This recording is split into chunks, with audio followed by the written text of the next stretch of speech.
자, 1학년 여러분 안녕하세요.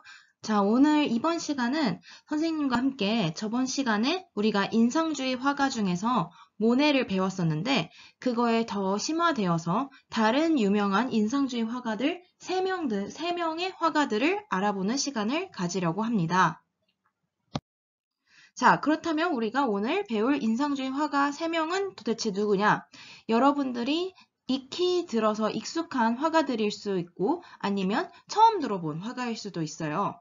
우리가 흔히 말하는 명화라는 유명한 작품들에 속해 있는 화가들인데 어떤 화가들일지 한번 볼까요? 자, 첫 번째 화가는 마네입니다. 저번 시간에 우리가 모네에 대해서 배웠는데 또 마네는 누구냐고요? 참 저번 시간에 얘기했던 것처럼 1800년대 말, 1900년대 초 요 시기에 프랑스 파리에서 정말 유명한 화가들이 정말 많이 동시대에 태어나기도 하고 그 시대에 많이 활동을 했습니다. 그래서 우리가 저번 시간에 배웠던 모네랑은 다른 사람이에요. 이 사람은. 자, 마네는 어떤 작품들을 남겼을지 한번 우리 같이 배워보고 두 번째로는 드가. 드가도 혹시 들어봤나요? 드가는 이따가 배울 거지만 발레리나, 무용수들을 그린 화가로 굉장히 유명한데요. 어떤 그림들이 있을지 한번 봅시다. 자, 마지막으로 선생님이 저번 1주차 때 여러분들한테 가장 기억에 남는 그림이나 좋아하는 그림의 작가나 아니면 작품을 설문지에 쓰라고 했을 때 그 후 다음으로 두 번째로 많이 나왔던 작가 이름이 르누아르였어요. 특히 여학생들의 설문조사에서 많이 거론이 됐었는데요. 참 따뜻한 필체로 어떻게 보면 예쁜 그리고 따뜻한 그림이라고 볼 수 있습니다. 어떤 세 가지의 세 명의 작가들이 어떤 작품들을 남겼는지 지금부터 한번 배워봅시다. 자, 여러분들과 함께 이번 시간에 첫 번째 화가로 배우게 될 화가는 에두아르 마네라는 사람입니다. 이 화가는 1832년부터 1883년까지 그러니까 한 60세, 70세 그 정도의 삶을 살아다가 돌아가셨는데요. 이렇게 생겼습니다. 사진은 이 마네의 사진이고요. 자, 이 사람은 선생님이 키워드를 압축해서 정리를 해봤어요. 이 마네라는 사람을 우리가 배웠을 때 꼭 잊지 말아야 할 키워드, 바로 평면화의 개념을 정립하고 그 다음에 파리의 불편한 사실을 드러냄 이렇게 써져 있죠. 참고로 여러분들 미술 교과서 108페이지를 참고를 하면 이제부터 우리가 배울 미술사나 작품에 대한 정보들을 조금이라도 더 알 수가 있습니다. 자, 그렇다면은 더 나아가서 왜 이 사람이 평면화의 개념을 정립하냐? 평면화의 개념이 뭐냐? 그리고 어떻게 해서 파리의 불편한 사실을 드러내느냐? 자, 일단 작품을 직접 한번 보면서 이게 무슨 소리인지 한번 살펴봅시다. 자, 일단 작품을 보기 이전에 여러분 편의점이나 아니면 우리가 자주 이용하는 마트에서 이 덴마크 우유에서 나오는 이 시리즈 아나요? 이 우유? 지금도 계속 나오는 걸로 알고 있는데 선생님이 학생 때 굉장히 많이 즐겨 사 마시던 커피, 음료 우유 중에 하나인데 이 시리즈에는 자기네들이 이렇게 명화 시리즈를 우유 패키지에 담아서 이렇게 판매를 하거든요. 여기에 나와 있는 그림도 마네가 제작한 힐이 부는 소년이라는 작품입니다. 자, 이거에 대해서 일단 여러분들이 익숙한지 선생님이 일단 그래서 물어본 거고요. 자, 마네의 작품을 지금부터 보여주겠습니다. 자, 이 작품 어디서 많이 본 적 있지 않나요? 이 작품은 마네의 가장 대표적인 작품이자 그리고 일반인들이 가장 마네 하면 그 그림이라고 떠오르는 자, 에두아르 마네의 풀밭 위의 점심 식사라는 제목의 작품입니다. 1863년에 제작이 되었고요. 264 곱하기 208cm예요.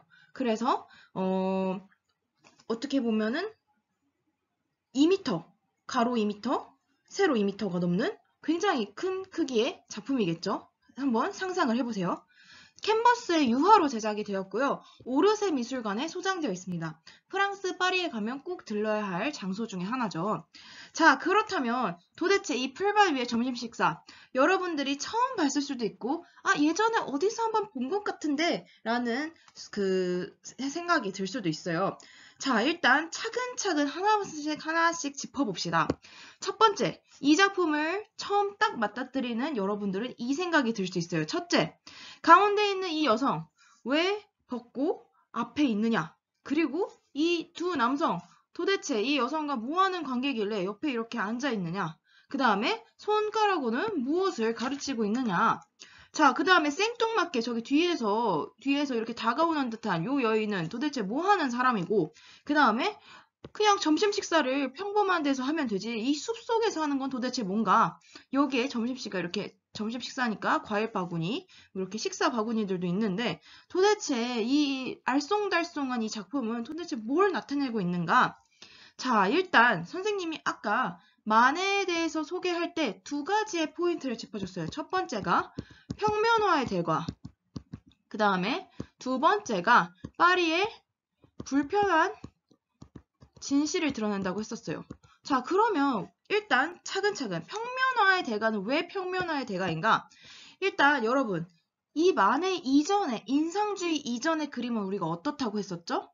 그렇죠. 카메라가 발명되기 이전의 작품들은 서양화에서는 명암도 살리고 유화로 그 사람의 얼굴을 그릴 때 생기도 살리고 더 미화해서 그리고 초상화도 좀 더 예쁘게 그리고 정말 그 액자에서 튀어나오듯이 그렸던 게 서양화의 일반적인 그런 방식이었어요. 어떻게 보면 2D, 평면에 입체적으로 표현을 하는 방식이었는데 이 만해에서부터 이 만해라는 사람은 지금 우리가 보기에 이게 입체적으로 보이긴 하지만 그 전 시대에 계속 답습되었던 어떻게 보면 그리스, 르네상스 시절, 우리 르네상스 화가 하면은 대표적으로 다빈치 생각나죠? 미켈란젤로 이런 사람들. 이런 대가들이 계속 지켰던 3D, 정말 입체적인 방식을 깨부순 거예요. 어떻게 깨부셨냐? 일단 자, 여기에 있는 이 옷들의 명암이랑 그 다음에 여인의 살, 명암 표현, 그 다음에 나무들도 한번 보세요. 아, 입체적으로 잘 그렸다. 지금 우리의 현대의 눈으로는 그렇게 볼 수도 있지만 당시에 예전의 그림과 비교했을 때는 상당히 이게 대충 그린 그림이었던 거예요. 왜냐? 나무 하나하나에 이런 둥치도 살리지 않았고 일단 그 다음에 나무 이파리를 표현할 때 그냥 찍어냈죠. 이렇게 타다다닥 붓으로 찍었고 그 다음에 옷 같은 거를 주름을 표현하려면 더 섬세하게 명암을 표현했었어야 됐어요. 마찬가지로 여인의 누드 요 부분 나체 부분도 더 섬세하게 뭔가 살이 이렇게 돌아가듯이 명암 그림자를 더 표현을 했었어야 되는데 그림자도 별로 안 보이고 뭔가 이렇게 평평한 화면에 그린 듯한 그러한 효과를 지금 만해는 일부러 이렇게 표현을 했습니다. 추가적으로 설명을 하자면 이 시대에 1800년대 말 요 시기에는 일본화의 유행이 번져요.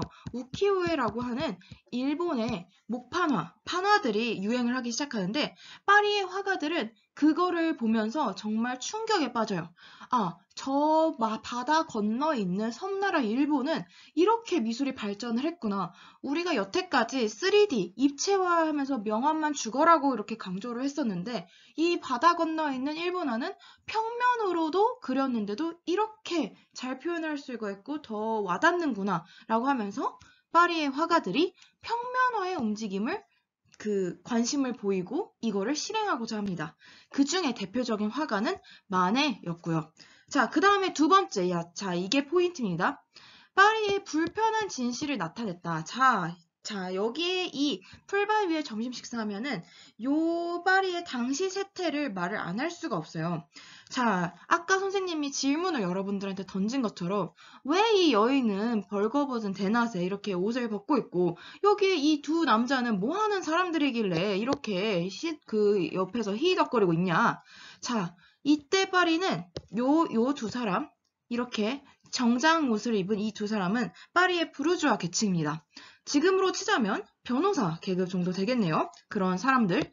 근데 이렇게 우리가 신분적으로도 대단히 높고 존경받아야 될 마땅하다고 생각하는 인물들이 한량처럼 이렇게 여성 옆에서 앉아서 수다나 시시콜콜 딸을 떨고 있어요. 게다가 이 여성은 이 남자애들한테 관심을 보이는 것 같지도 않아요. 시선을 보이지도 않고 딱 우리의 시선, 이 여성의 시선을 한번 보세요.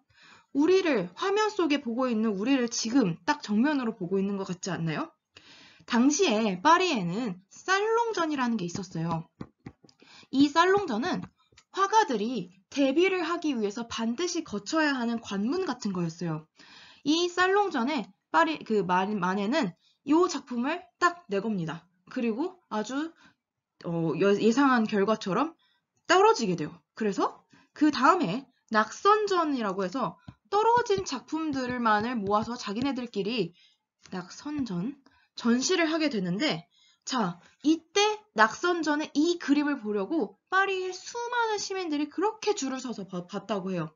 그 중에 여러분, 선생님이 저번에도 말했던 것처럼 미술이라는 거는 그 시대에 엘리트의 위주였어요. 엘리트 계층의 그런 뭐라고 해야 되지? 산물이었는데 그 부르주아 이렇게 정장을 빼입고 차려입은 사람들이 이걸 보면서 욕이란 욕은 다 한 거예요. 지팡이를 휘두르면서 저 그림은 빨리 내려야 된다고, 저게 뭐하러 저렇게 파리의 그런 부르주아들을 모욕하는 그림이 아니냐면서 정말 그렇게 말이 많았던 작품이에요.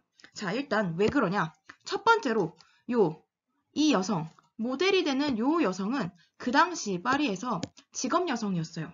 직업 여성이라 하면 여러분들이 알다시피 이렇게 밤에 이렇게 자신의 어떻게 본다면 이렇게 성적인 상품화의 대상이 되어가지고 부르주아 계층과 그렇게 성적인 상품화의 거래를 하는 거겠죠. 자, 근데 이 여성을 모델로 삼았어요. 일단 첫 번째로 모델이 일반인이야. 게다가 그냥 일반인도 아니고 직업 여성이었어요. 그리고 이 직업 여성의 옆에 있는 이 사람들은 그 당시에 엘리트 계층이었어요. 지금 현재 말하자면 변호사 이런 사람들이었겠죠. 부르주아들이었어요. 파리에. 자, 그러니까 현실을 그대로 나타낸 거였어요. 이때 1863년 이 당시의 파리는 정말 부르주아 계층들이 문란한 삶을 살았다고 합니다. 이렇게 겉으로 보기에는 멀쩡하고 이렇게 아주 신사다운 척을 하지만 이렇게 밤이 돼서는 파리의 밤에서는 이렇게 직업 여성과 문란하게 생활을 보내고 자기네들이 무슨 대단한 양인 양 그렇게 행동을 했었는데 딱 미술 작품으로 마네가 이 사태를 그림으로 한눈에 보여준 것이죠. 지금으로 치자면 뉴스거리에 등장하다 싶은 그런 정치 계층, 그런 사회의 유명 계층의 그런 현실을 폭로를 해버린 사태가 돼버리는 거예요. 자, 그래서 그때 당시에 난리가 났던 이 작품은 정말 파리의 시민들에게 입에서 많이 이 핫 이슈로 오르내렸고, 그 다음에 그 당시에 부유 계층, 엘리트 계층들은 이 사실에 참 분개를 했습니다. 그러니까 아까 선생님이 말했던 것처럼 파리의 불편한 진실을 대표적으로 표현을 했었던 화가 중 한 명이 바로 마네입니다. 자, 그리고 이 작품에 대한 부가적인 설명을 더 해줄게요. 자, 참고 작품들을 조금 더 가져와 봤는데, 자, 이 작품 한번 볼까요? 이 작품은 여러분들이 처음 아마 보는 작품일 텐데, 여러분, 르네상스의 대표적인 화가 3명 있어요. 자, 우리가 3대 거장이 누구누구냐? 자, 다빈치, 미켈란젤로, 그 다음에 라파엘로까지가 이렇게 르네상스 3대 거장이라고 하는데, 이 작품은 라파엘로의 작품입니다. 파리스의 심판이라고 하는 그리스 로마 신화의 그 소재를 나타낸 건데, 자, 선생님이 말하기 전에 한번 공통점을 찾아내보세요. 이 풀밭 위의 점심 식사와 이 라파엘의 파리스의 심판이라는 작품에 공통점이 찾아 있습니다. 발견해 볼래요? 자, 맞습니다. 눈치가 빠른 친구들은 아마 벌써 찾았을 것 같아요. 자, 여기에 숨겨있죠? 이 부분 한번 보세요. 자, 구도가 어때요? 똑같죠? 마네는 우리가 그 르네상스 시기는 언제죠, 여러분? 자, 르네상스 시기는 여러분 그 1400년대, 1500년대. 그러니까 이때 당시보다도 300년 전의 시기를 우리가 르네상스라고 하는데, 그러니까 중세의 암흑기를 지나서 그 인간의 그런 다시 재생하다, 그 의미로 르네상스 시기라고 하는데, 어쨌든 300년 전에 그 거장의 작품의 구도를 그대로 차용한 거예요. 이 판화 작품에 있었던 요 세 명의 이 신화에 등장하는 요정들, 요 구도를 그대로 활용해서 여기에 있는 신화 작품의 좀 이 하나의 그 모습은 이 여인하고 포즈도 심지어 똑같죠? 자, 어때요? 자, 선생님이 지워서 다시 한번 자세히 보세요. 똑같지 않나요? 그러니까 만에는 다분히 의도를 가지고 요 작품의 구도를 그대로 차용해서 파리의 이 무능력하고 참 문란한 비판적인 입장으로 사실을 비판한 거예요. 자, 또 다른 작품을 가져왔습니다. 선생님이 아까 그 파리의 살롱전이라는 거가 파리 그 화가들의 데뷔 장소라고 했었죠. 근데 이 살롱전에서 마네는 당연히 낙선을 해버렸는데 그 똑같은 살롱전에서 당선이 된 또 다른 작가가 있었어요. 바로 알렉산드르 카바넬이라고 하는, 지금 우리가 현대에서는 별로 마네보다 유명하지 않은 작가. 이 작가는 이 여성 누드화의 작품으로 당선이 됐었어요. 똑같은 시기입니다. 1863년. 이 작품도 1863년. 요것도 똑같은 시기예요. 똑같은 시대에 요거를 파리의 살롱전에 전시를 했는데 누구의 작품은 당선이 되고 누구의 작품은 떨어지는 이 이유는 뭘까요? 아까 선생님이 말한 것처럼 마네는 파리의 불편한 진실을 드러냈기 때문에 그 엘리트들, 살롱전을 심사하는 심사위원들은 이 불편함을 참을 수가 없었던 거예요. 우리가 여태까지 봤었던 엘리트층, 부르주아의 남성층에서 봤었던 누드화는 이게 정석이었던 거예요.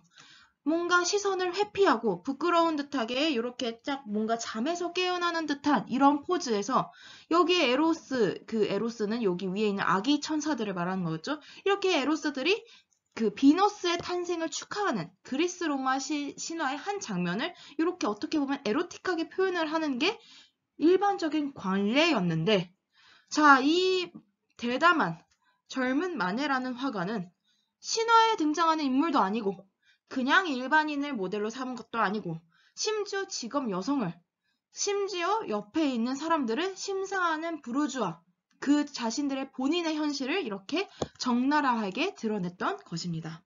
자, 이래서 이 작품이 정말 유명한 거고, 마네가 지금 우리가 2020년을 살고 있는 한국의 학생들에게까지 널리 알려지고 있는 거장 중에 한 명인 이유가 바로 여기에 있습니다.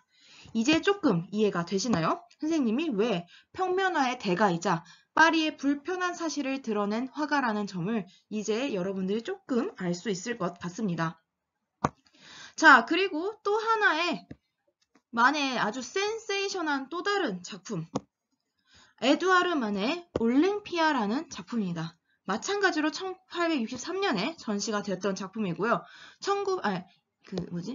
191에 130cm, 가로가 2m가 조금 안 되고 세로가 130cm, 조금 세로폭이 작은 캔버스의 유화로 제작이 된 오르세 미술관에 소장되어 있는 작품입니다. 자, 아까 이 모델 어디서 익숙하지 않나요? 빅토르 웨랑이라고 하는 당시의 직업 여성, 아까 우리가 봤었던 그 여인을 그대로 모델화를 시킨 작품입니다. 아까 우리가 풀밭 위의 점심 식사라는 작품하고 봤을 때랑 똑같이 뭔가 이 작품을 보는 관람객들은 뜨끔하게 됩니다. 왜냐? 시선이 일단 정면이에요. 아까 풀밭 위의 점심 식사도 마찬가지였죠. 카바넬의 비너스의 탄생이라는 작품하고 대비되게 이 작품의 모델은 우리를 정면으로 응시하고 있어요. 마치 뭘 봐? 라고 하는 것처럼. 자, 우리는 분명히 이 빅토르 베랑이라는 여인의 누드화를 보고 있지만 뭔가 찔리는 듯한 느낌을 받지 않나요? 마찬가지의 개념입니다. 마찬가지의 그 사상이에요. 마네는 당시의 프랑스의 부르주아 계층들의 그 부패한 현실을 비판한다고 했었죠. 자, 이 여성은 마찬가지로 아까 선생님이 설명한 것처럼 직업 여성이에요. 자, 근데 이 흑인 옆에 있는 요 여성, 요 사람은 이 빅토르 메랑이라는 그 직업 여성의 그 시녀입니다. 이 시녀의 역할을 하고 있는 이 여성은 꽃다발 한 다발을 전해주고 있어요. 그쵸? 근데 이 여성은 화면 속에 있는 누드의 여인은 이 꽃다발에 관심을 두는 것 같지도 않아요. 시선을 보지도 않아요. 자, 이 꽃다발, 누구가 보낸 꽃다발일까요? 네, 맞습니다. 그 아까 우리가 봤었던 프랑스의 부르주아 계층, 그 엘리트 남성들이 이 여성에게 보내온 꽃다발이에요. 자, 이쯤 되면 굉장히 정말로 센세이션하고 그 당시 현실을 누구보다도 차갑게 그리고 현실적으로 비판한 인물이 아닐까요? 자, 이런 것처럼 이 마네라는 화가는 우리가 저번 시간에 모네는 빛에 따른 인상색을 표현을 했었죠. 이 마네는 더 들어가서 인상, 그러니까 우리의 지금 살고 있는 그때 당시에 1863년을 살고 있는 그 파리의 현 세태인 인상을 표현했던 화가입니다. 그 다음 화가로 넘어가 봅시다. 자, 아까 정말 충격적이고 파리의 현실을 적나라하게 했던 그 엘리트 계층의 그 현실을 불편하게 했던 화가가 마네였다면 우리가 지금 배워볼 화가는 두 번째로 배워볼 화가는 에드가 드가라는 화가입니다. 마찬가지로 1800년대 말 1900년대 초를 살아갔던 동시대 마네랑 동시대에 살았던 화가입니다. 정말 그 시대를 선생님은 참 살아보고 싶어요. 어땠을까? 정말 진짜 역사의 길이 남을 화가들이 그 시대를 동시에 살았을 텐데 그래서 자 어쨌든 자 잔소리를 그만하고 자 드가라는 사람은 여러분 자신의 초상화는 이렇게 생겼고요. 자 여기에 선생님이 정리한 키워드 두 가지는 요것입니다. 무용수들의 화가 역동적인 표현과 파스텔 표현의 대가라고 할 수 있는 화가가 바로 에드가 드가라는 화가입니다. 자, 일단 첫 번째로 우리가 유명한 작품을 보여주자면 선생님은 첫 번째 에드가 드가의 발레라는 작품입니다. 1876년에 제작을 했고요. 58.4에 42cm. 자, 상상을 해보세요. 58cm니까 1m가 안 되죠. 그러니까 조금 작은, 상대적으로 작은 크기고, 세로도 42cm. 상대적으로 그렇게 크지 않은 그림이에요. 자, 재료는 파스텔이요. 선생님이 드가는 파스텔의 표현의 대가라고 했었죠. 이 작품, 파스텔로만 그렸습니다. 정말 대단한 화가죠. 파스텔의 그 포슬포슬한 질감, 그리고 아주 그 색감도 그 파스텔 톤, 그러니까 흰색이 섞인 듯한 부드러운 표현을 정말 잘했던 화가 중에 한 명인데요. 마찬가지로 파리의 오르세 미술관에 속해 있습니다. 자, 또 다른 이 작품을 여러분들이 한번 지금 조금 감상해보는 몇 초의 시간을 가져보겠습니다. 자, 앞으로 이렇게 튀어나오는 무용수가 있죠. 뒤에는 이 무대의 뒤편에는 대기하고 있는 무용수들이 그려져 있습니다. 자, 근데 이 사람 누구예요? 누굴까요? 이 남성 그 얼굴도 보이지 않는 이 남성은 여러분 아까 선생님이 동시대에 살았다 그랬죠? 1876년. 이때는 그 진짜 부르주아 계층들이 그 문란한 삶이 만연했다고 했잖아요.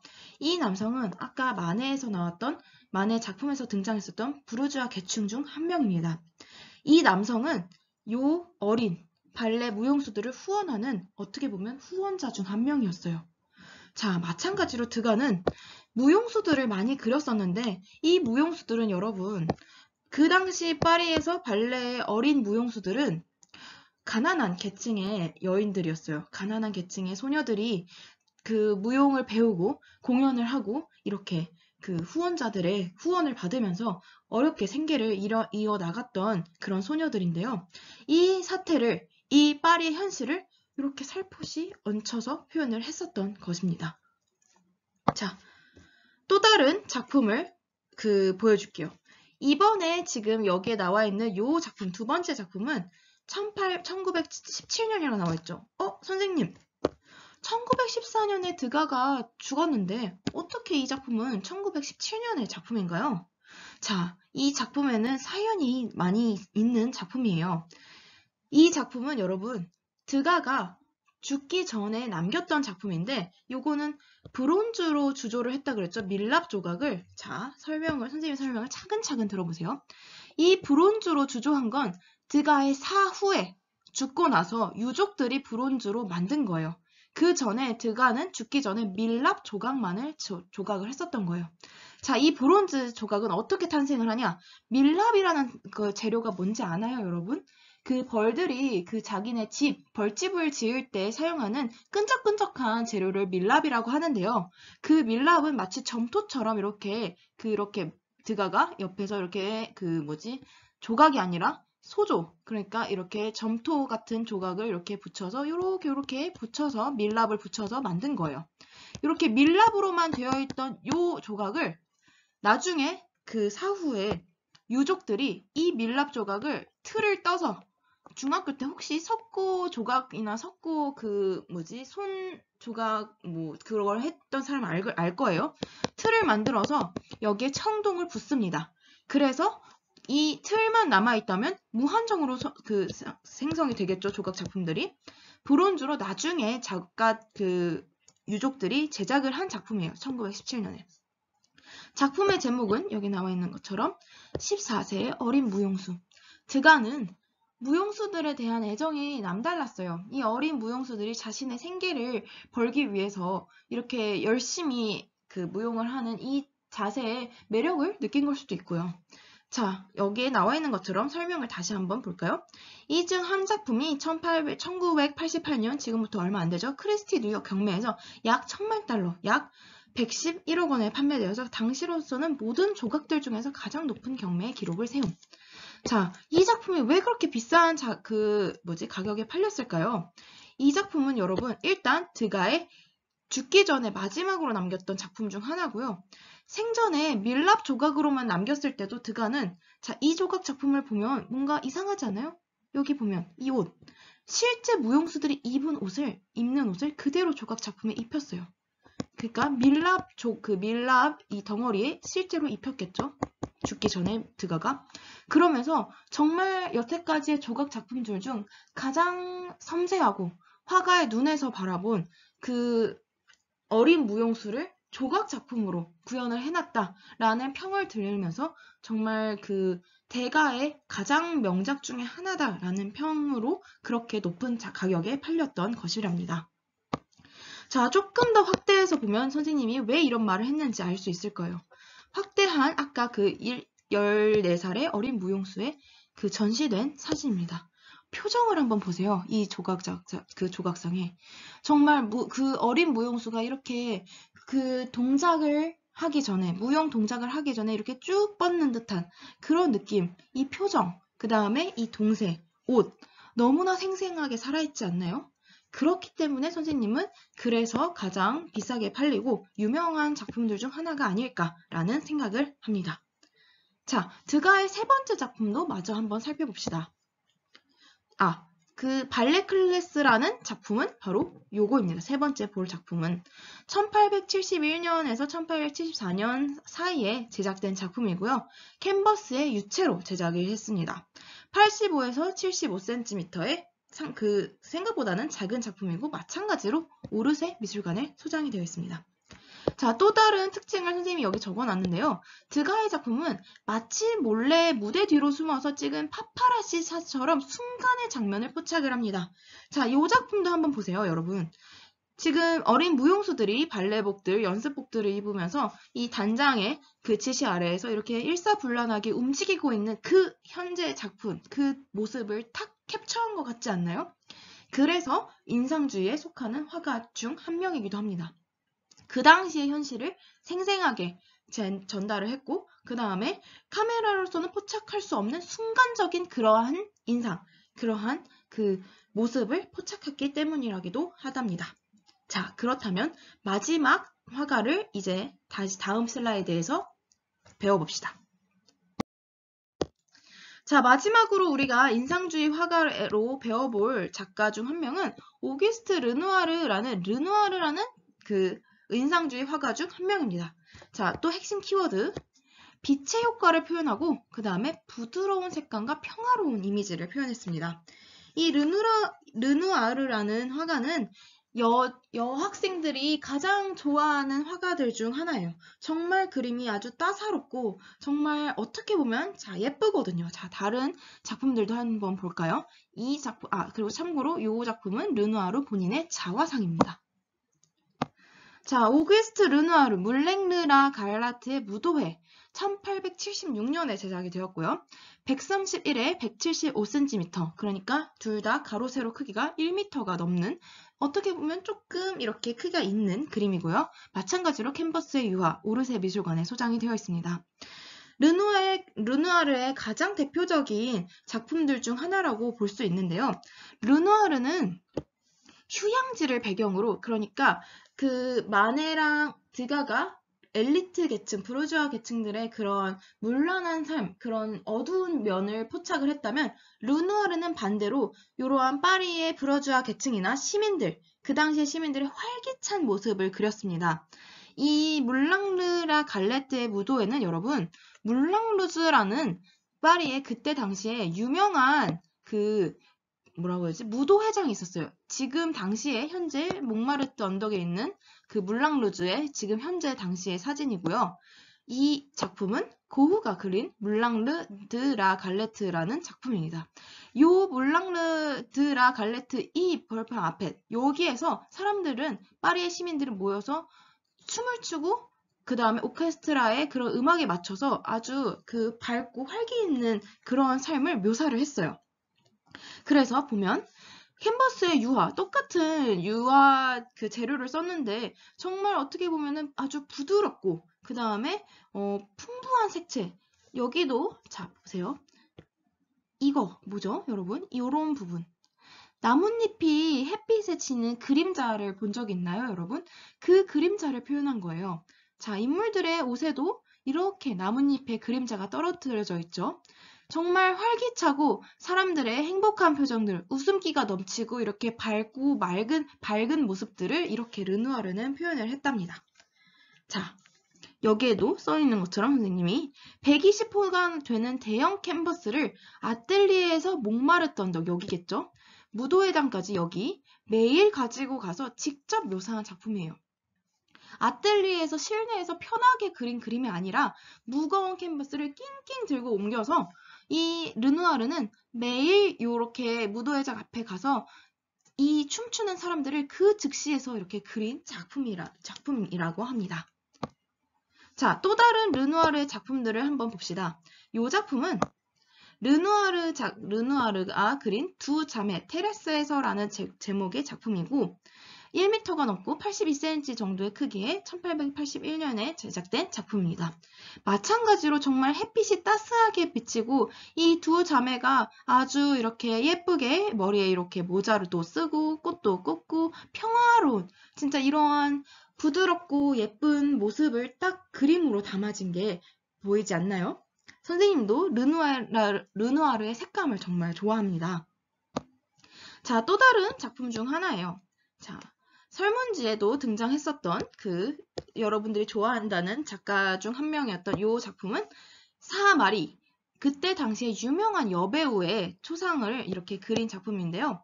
사마리의 초상, 캔버스의 유화이고 러시아 모스크바 푸시킨 박물관에 소장이 되어 있는 작품입니다. 마찬가지로 정말 여인들을 많이 그렸는데 르누아르는 그 여인들의 정말 이렇게 뭔가 밝고 예쁘고 뭔가 이렇게 부들부들하고 이렇게 색감이나 터치한 거 하나하나 보면 알겠죠, 여러분? 이렇게 색감 자체도 파스텔 톤이고 밝은 이러한 붓터치로 그때 당시에 파리의 여성들 그리고 파리의 시민들을 묘사했던 작가입니다. 자, 이때까지 우리가 이렇게 짧게 3명의 작가들을 봤는데요, 여러분. 오늘은 이렇게 인상주의 화가들의 3명의 작가들에 대해서 배워봤습니다. 자, 여러분, 이번 시간에 배웠던 상당히 대다수의 작품들은 여러분, 파리의 오르세 미술관이라는 곳에 소장이 되어 있었죠. 이 오르세 미술관에 대해서도 오늘 이번 시간에 한번 짧게 같이 배워보자 합니다. 자, 이 오르세 미술관은 여러분 1986년에 미술관으로 탈바꿈을 한 기차역이에요. 자, 이게 무슨 소리냐고요? 자, 오르세 미술관의 전경은 이렇습니다, 여러분. 지금 파리에 가면, 지금은 갈 수가 없겠죠, 여러분? 대학생이 돼서 이제 유럽 여행 갔을 때 꼭 한번 가보시길 바랍니다. 그 오르세 미술관의 전경을 보면 위에 이제 하늘 항공샷에서 본 거겠죠, 이게? 이렇게 기차역의 모습을 하고 있어요, 외관이. 자, 안에 들어가도 마찬가지로 여기에는 원래 기차역으로 사용된 플랫폼들이었겠죠? 이 안에 미술 작품들이 이렇게 전시가 되어 있는 독특한 구조예요. 1986년에 리모델링을 한 대표적인 미술관인데요. 이 오르세 미술관에 여러분들이 가면 꼭 찍어야 되는 사진 스폿 중 하나랍니다. 요곳은 시계탑, 여기에 보이는 요 시계탑, 요 장소죠. 이 안에 있는 이 시계탑 안에서 나중에 여러분들 우리가 오늘 배웠던 인상주의 작가들의 작품들을 실제 눈으로 보고 이 시계탑 앞에서도 사진을 나중에 찍기를 바랍니다. 자, 오르세 미술관에는 여러분 정말 유명한 작품들이 많이 소장되어 있어요. 하루에 다 보기 힘듭니다. 루브르 박물관과 마찬가지로. 그래서 자, 여기에 나와 있는 이 조각 작품, 다음 시간에 여러분들과 선생님이 같이 배워볼 로댕이라는, 많이 들어본 조각가죠. 로댕이라는 그 작가의 연인이었던 까미유 끌로델의 작품입니다. 여기에 소장되어 있고요. 마찬가지로 그 오르세 미술관 안에 들어가면 기차역의 외관을 하고 있지만 이렇게 미술 작품들이, 우리가 알고 있는 유명한 미술 작품들이 이렇게 전시되어 있다는 것을 선생님이 여러분들한테 알려주고 싶었습니다. 꼭 나중에 대학생이 돼서 방문을 해봤으면 좋겠습니다. 자, 그러면 오늘 수업은 여기까지였고요. 여러분, 저번 시간에 1학년 여러분들이 잘 설문지 과제도 올려주고 감상평 댓글도 올렸던 것처럼 이번 주 과제도 공지사항에 올라갈 거예요. 2주차 인상주의 화가들을 배워본 감상평도 남겨보고 그 다음에 인상주의 화가들의 작품들을 여러분들이 직접 강의에 선생님이 언급하지 않은 다른 작품들도 한번 찾아서 올려보는 과제를 내야 출석 인정이 됩니다. 자, 이번 수업 시간 어땠나요? 자, 질문이 있으면 저번에 마찬가지로 카카오톡 아이디로 문의를 주면 되고요. 우리는 다음 시간에 다시 뵙도록 하겠습니다. 자, 수고하셨습니다.